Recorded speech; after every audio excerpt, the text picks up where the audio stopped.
आज हम बात करेंगे एक ऐसी जगह की, एक ऐसा किला, भानगढ़ का किला।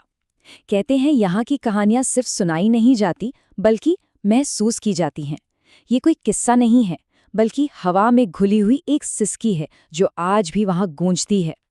तो सवाल ये उठता है कि दिन में जो किला पर्यटकों से भरा रहता है, जहां लोग घूमने आते हैं, आखिर सूरज ढलते ही वो इतना खतरनाक क्यों हो जाता है? ऐसा क्या है वहां के अंधेरे में जो लोगों को दूर रहने पर मजबूर कर देता है?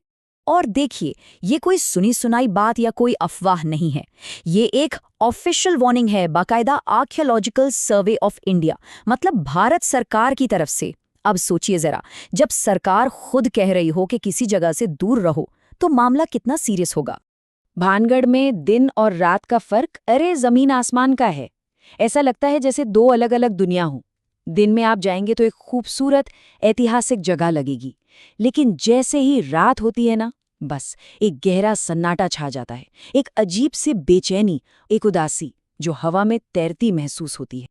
तो चलिए इस रहस्य की जड़ तक चलते हैं, वक्त में थोड़ा पीछे जाते हैं और उस कहानी को जानते हैं जिसने इस शानदार किले को एक खौफनाक श्राप में तब्दील कर दिया। बात है आज से करीब करीब 400 साल पहले की। उस वक्त भानगढ़ एक बहुत ही खुशहाल, एक जिंदा दिल रियासत हुआ करती थी। सब कुछ अच्छा था, लेकिन फिर एक दिन आया, एक ऐसा दिन जब एक काले जादू ने इस पूरे राज्य की किस्मत को हमेशा के लिए अंधेरे में धकेल दिया। अब इस कहानी के दो मेन किरदार हैं। एक तरफ राजकुमारी रत्नावती। कहते हैं उनकी खूबसूरती के चर्चे दूर दूर तक फैले थे। और दूसरी तरफ सिंधु शेवड़ा, एक तांत्रिक जो काले जादू की खतरनाक ताकतों का माहिर था। वो तांत्रिक सिंधु सेवड़ा राजकुमारी की खूबसूरती पर बस फिदा था। वो उन्हें किसी भी कीमत पर, किसी भी तरह से पाना चाहता था। और इसी जुनून ने, इसी पागलपन ने उसे एक ऐसी भयानक साजिश रचने पर मजबूर कर दिया जो न सिर्फ उनकी बल्कि पूरे भानगढ़ की तकदीर बदलने वाली थी। तो तांत्रिक का प्लान क्या था? देखिए, प्लान बहुत शातिर था। उसे पता था कि राजकुमारी बाजार में इत्र खरीदने आएंगी। तो उसने क्या किया? उसने इत्र की एक शीशी पर वशीकरण का मंत्र फूंक दिया, मतलब एक तरह का काला जादू कर दिया। उसका इरादा साफ था, जैसे ही राजकुमारी वो इत्र लगाएंगी, वो पूरी तरह से उसके काबू में आ जाएंगी। लेकिन राजकुमारी रत्नावती सिर्फ खूबसूरत नहीं थी, वो बहुत होशियार भी थी। उन्हें कुछ गड़बड़ लगी। उन्होंने उस तांत्रिक की बुरी नीयत को, उसके खतरनाक इरादों को भांप लिया। और बस यहीं कहानी ने एक ऐसा मोड़ लिया जिसके बारे में किसी ने सोचा भी नहीं था। राजकुमारी ने वो जादुई इत्र की शीशी ली और उसे पास पड़े एक बड़े से पत्थर पर दे मारा। शीशी टूटकर चकनाचूर हो गई। अब देखिए, शीशी टूटने से हुआ क्या कि तांत्रिक का वो काला जादू आजाद हो गया। और जादू को तो अपना असर दिखाने के लिए कोई ना कोई निशाना चाहिए ही था। लेकिन किस्मत का खेल देखिए, वो जादू उसी पर उल्टा पड़ गया। जैसे ही वो शीशी टूटी ना, उसमें कैद वो खतरनाक काला जादू बेकाबू हो गया। अब उसे राजकुमारी तो मिली नहीं, तो वो किसी और को अपना निशाना बनाने के लिए तैयार था। हुआ ये कि वो पत्थर जिस पर वो जादुई इत्र गिरा था, वो खुद ही जादू की गिरफ्त में आ गया। और वो भारी भरकम पत्थर तेजी से लुढ़कता हुआ सीधा सिंधु सेवड़ा की तरफ गया और उसे कुचलकर मार डाला।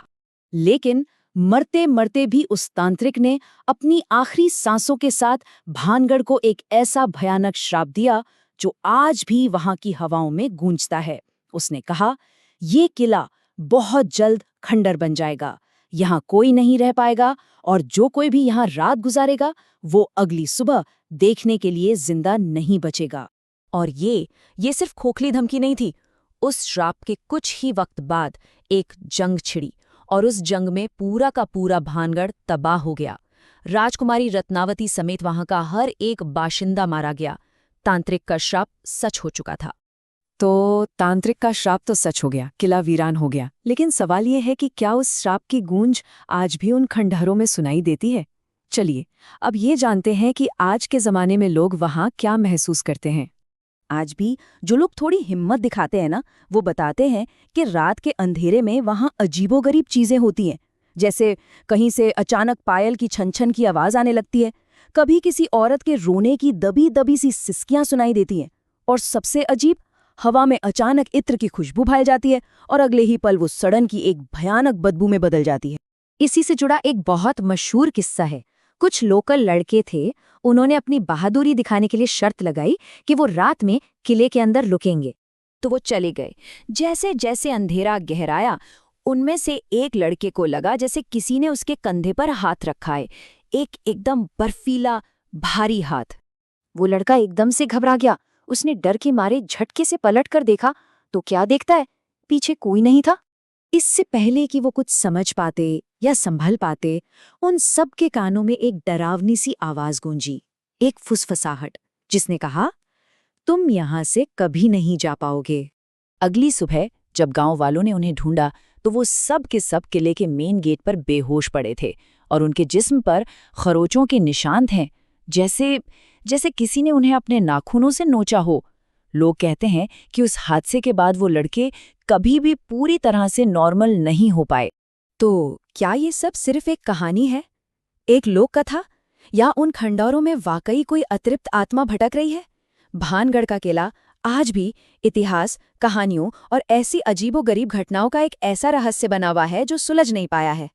और आखिर में सबसे बड़ा सवाल तो यही है कि क्या उस तांत्रिक सिंधु सेवड़ा की आत्मा आज भी उस शापित किले के अंधेरे में भटक रही है? क्या वो आज भी अपनी राजकुमारी को ढूंढ रही है? इसका जवाब शायद हमेशा के लिए भानगढ़ के उन्हीं अंधेरों में दफन रहेगा।